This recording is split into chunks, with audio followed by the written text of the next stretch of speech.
pukul antar pengendara motor, yakni seorang pria berseragam aparatur sipil negara dengan petugas dinas pemadam kebakaran di Banyuasin, Palembang viral. Peristiwa ini terjadi di Jalan Lintas Sumatera, kilometer 12 Alang-Alang Lebar, Palembang.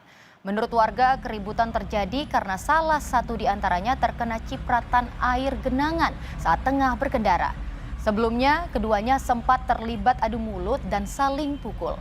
Warga yang ada di lokasi langsung melerai dan keduanya langsung pergi ke arah yang berbeda.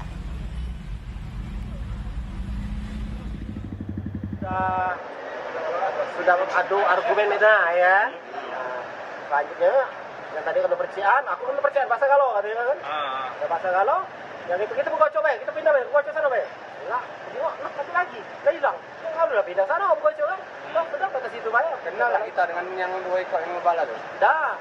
Bersama pengendara apa itu? Yo. Ini tuh terciprat. Basah yang baju. Salah paham lah ya. PNS itu. Yo. PNS ya, Yo, PNS.